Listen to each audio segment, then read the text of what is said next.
Professor Saithi, would you like to present your Yes, sure. topic? Start now. Show us the presentation, please. I hope my screen is visible. Yes. Yes, we see it. Okay. We will start. Sure. Professor Diksha Sethi is working in the National Institute of Advanced Studies in Bangalore, India, and she is to present us Neurochaos Feature Transformation for Machine Learning. Welcome, Professor. Thank you. Thank you. And good afternoon to everyone at Ensenada and everybody attending my talk today. We are here to present our research, Neurochaos Feature Transformation for Machine Learning. I am Diksha Sethi, the first author of our paper. And I am here along with my team, Dr. Nitin Nagraj, an associate professor at National Institute of Advanced Studies, the Consciousness Studies program, and Harikrishnan NB, who is a visiting faculty at the Department of CSIS with Pilani, Goa. So to speak a little on what our inspiration behind this research was, the human brain is a very robust machine, and it consists of over 86 billion neurons that exhibit chaos and are tolerant to noise. Today's AI, however, is only loosely inspired by the brain, with algorithms, or should I say most algorithms, that are highly sensitive to noise and require very large training data. Another property that is eminent and ubiquitous in our brain is chaos. Chaos has not been extensively explored in the field of machine learning, though, till now. But a recently proposed architecture by my co-authors has addressed this research and development gap. I'm speaking about Neurochaos Learning, that is a fine amalgamation of chaos theory, stochastic resonance, we have machine learning, and neuroscience. Here we have the architecture of Neurochaos Learning. Our architecture is divided into three main blocks. We have feature transformation block, the feature extraction block, and the classification block. In the feature transformation block, which is the first block we'll be speaking about, we have 1D generalized Leurot series or GLS neurons. The 1D GLS neurons are a piecewise chaotic map, and the number of GLS neurons that we have in the input layer are always equal to the number of input attributes. Here we define it as n. So G1 to Gn are our GLS neurons, and X1 to Xn are our input attributes, which is also known as stimuli. The 1D GLS neurons are governed by three main hyperparameters in our architecture. We have Q, which is the initial neural activity, B, which is the discrimination threshold, and we have epsilon, which is the noise intensity. Here we're using homogeneous GLS neurons, which means that Q, B, and epsilon for all the GLS neurons, G1 to Gn, will be same. So let's look a little deeper into what the feature transformation block is and slowly transition into the extraction block. So upon the arrival of a stimuli, which I mentioned earlier is Xn, upon the arrival of a stimuli, each of the GLS neurons, they start firing independently with an initial neural activity of Q. In this animation, you can see Q is defined as 0.34 units. The neural trace continues to fire in a chaotic trajectory, and it halts only when it reaches the epsilon neighborhood of the stimuli. And here the stimuli is marked by the red line, and the red dot is a stimulus. Now, at this point, we say that it has successfully recognized the stimulus. This is the feature transformation block. Now, from this neural trace, our feature extraction block extracts four main features. The four features are N, which is the firing time, which is defined as the time taken for our neural trajectory to recognize a stimuli. So here you can see it starts at time 0 millisecond and it recognizes a stimuli at 29 milliseconds. So here our value of N is 29 milliseconds. Our next feature is firing rate, which is represented as R. R is the fraction of time for which the chaotic neural trajectory exceeds the discrimination threshold B so as to recognize the stimulus. Now here, B is defined as 0.499 units, and it is the green dotted line over here. The fraction of time for which our trace is above the green dotted line is the firing rate. Next, we have the energy, which is basically the energy of the chaotic neural trace. And then we have the entropy. To find the entropy, we map this chaotic neural trace into a symbolic sequence. Every time the trace is above the discrimination threshold, we map it to a value 1. And every time it is below the discrimination threshold, we map it to a value 0. And using this symbolic sequence, we find the Shannon entropy of the chaotic neural trace. So, just to summarize, we have an input stimuli X1, which visits the first GLS neuron G1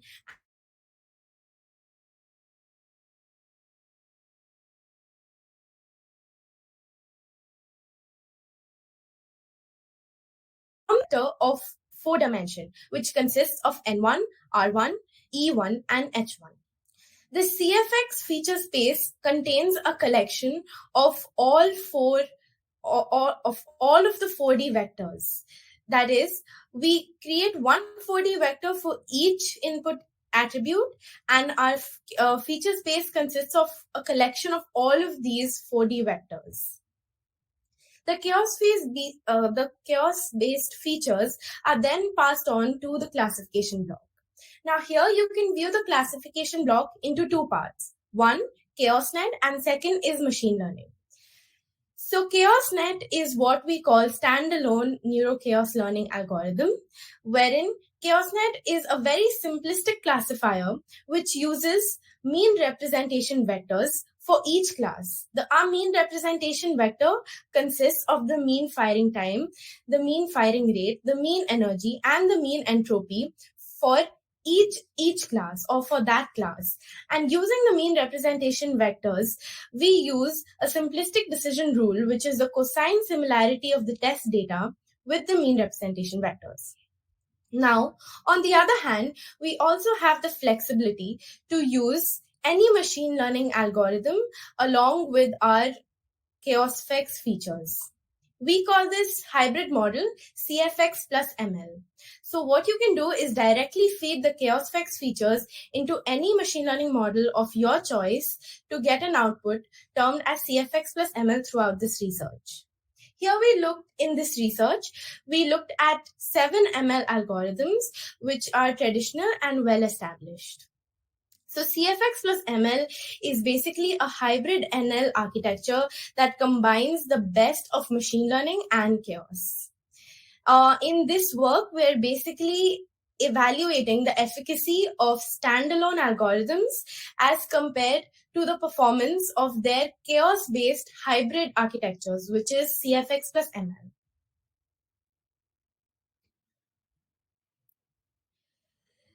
Now, let me brief you a little on how we went about this research. For this research, we carried out this research on a diverse set of data sets, which consists of 9 data sets mentioned over here. Now, these are publicly available data sets with a variety ranging from banknote fraud detection. We looked at medical diagnosis. We looked at environmental applications and even spoken digit data sets. On the right side, you can see the algorithms that I was mentioning in the previous slide. We looked at 7 algorithms, the first being ChaosNet, which is a standalone NL architecture. And then we have Decision Tree, Random Forest, Adaptive Boost, the Support Vector Machine, K-Nearest Neighbors, and Gaussian Naive Bayes as the remaining 6 algorithms that we have tested. So what we basically did is we tried each data set on each algorithm.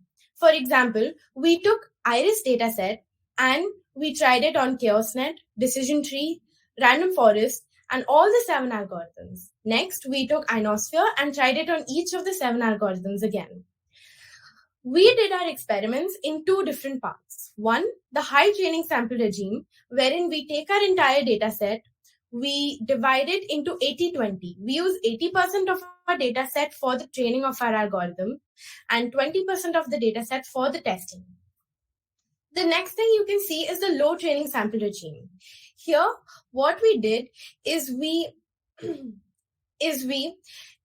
perform 150 random trials wherein we take samples 1 to 9 for each class. So, for example, consider iris. Now, iris is a 3-class classification problem which has 3 classes and 50 instances per class. What we do in the low training sample regime is we take, suppose, decision tree for the low training sample regime. We randomly pick one data instance from each of the 3 classes in iris and train our decision tree model. After which, we test our decision tree model on the remaining 49 available data instances per class. We do this 150 random times, which means 150 random times we choose one data instance from each of the classes of iris and train our model and then test it. We have chosen 150 as a number because it prevents our model from overfitting. And we do this from 1 to 9 samples per class, wherein 9 would mean we're taking 9 samples from each of the classes of iris, training our data set, and then testing it on the remaining 41 data instances available per class. Now, in this research, the performance measure that we use to evaluate the efficacy of our model is the macro F1 score, which is derived from the confusion matrix.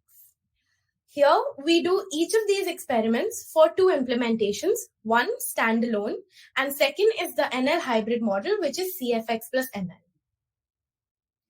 So to dive into our results, here are the results for the high training sample regime.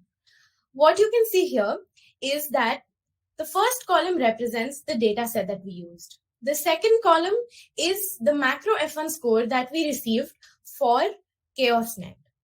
The third column represents the best algorithm. These are the algorithms that produce the best macro F1 score for that corresponding data set. And finally, is the best macro F1 score produced by these algorithms on this data set. So to give you an example, let's take iris. So our data set is iris. ChaosNet has performed exceptionally well. That is, we have gotten a macro F1 score of 1 on iris. Along with ChaosNet, we have random forest, k-nearest neighbors, and hybrid algorithms CFX+Decision Tree and CFX+Random Forest for this data set. And all of these algorithms have given us a macro F1 score of 1. Keeping in mind that iris is a benchmark data set and macro F1 score ranges from 0 to 1, ChaosNet has performed almost as well as Random Forest and KNN in this case.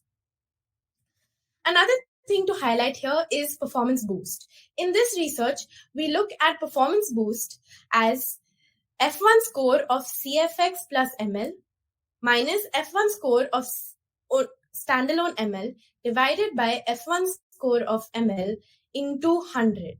So we define the performance improvement through boost, which is defined as the percentage increase in the macro F1 score for that data set when using CFX plus ML as compared to its standalone ML implementation. What we have written here in brackets is the performance boost for this corresponding implementation. So basically, to give you an example, for example, in the case of iris, we have taken the macro F1 score that we obtained for CFX plus decision tree that you can Professor? see. Yeah. Excuse me, we have 1 minute. Okay, sure. CFX+Decision Tree is 3.41% greater than the macro F1 score that we got for standalone decision tree on Iris. Let me run you through the results that we got for the low training sample regime. Now, this table conveys the overall performance of all the data sets after employing the CFX features in the low training sample regime. The columns here are the algorithms and the rows are the data sets. Now you see tick marks over here, and tick marks basically refer to the performance boost of that corresponding machine learning algorithm after using CFX features. Now, as I mentioned, we use 1 sample per class to even 9 samples per class, and that's why in the brackets you see 2 values of boost. One, which is the left one, corresponding to the minimum boost that we obtained throughout the experiments, and the right one is the maximum boost we obtained throughout the experiments. Here, we have shown an evident boost in the performance in ionosphere, Haberman survival, Statlog heart, seeds, and free spoken digit dataset or FSDD. Finally, we evaluate the consistency of the algorithms. We define consistency after looking at the range of the minimum and maximum macro F1 scores that is produced in the high training sample regime. Here, Gaussian naive Bayes ranks first in the least difference and ChaosNet ranks second in the least difference, which would mainly speak about how ChaosNet is tolerant towards dataset diversity. Finally, to conclude my talk, I would say that this research that we did, it has been an exhaustive research where we performed a comparative study of the performance of NL architectures, which can be seen as ChaosNet and CFX plus ML, and we compared it with classical machine learning algorithms. Now, the performance boost, as I mentioned earlier, can be seen evidently. In the high training sample regime, we see a performance boost of 25.97% for Statlog heart using CFX+Decision Tree. And in the low training sample regime, we see a maximum boost of 144.38% for Haberman survival using CFX+Random Forest. So as you can see, NL is a flexible architecture and it enables chaos-based hybrid ML models. In future, we hope to experiment on image datasets. We also look forward to exploring the relationship between the degree of chaos as measured by the Lyapunov exponent and the learnability of NL. And as new machine learning algorithms emerge every day, they can be readily combined with our NL architecture. The codes for our research are readily available in this GitHub repository, and you may feel free to look it up. Finally, here are the acknowledgements. So I, Diksha Sethi, would like to thank Sanish Cletus Tunil. He is the Associate Professor at BMS Institute of Technology and Management, and I thank him for enabling me with this research opportunity. I would like to dedicate this work to my family. Hari Krishnan NB thanks the University of Transdisciplinary Health Sciences and Technology, TDU, for permitting this research as a part of his PhD program. The authors, that is me, Hari Krishnan and Nitin, are very grateful towards the financial support that is provided to us by Tata Trust, and we would like to acknowledge the computational facility that is supported by NIAS Consciousness Studies Program. Namaste. I'm open to questions. Thank you, Professor.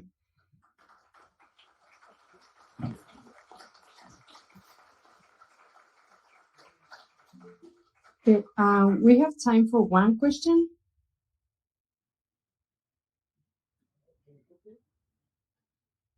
Is there a question? Can I ask a question?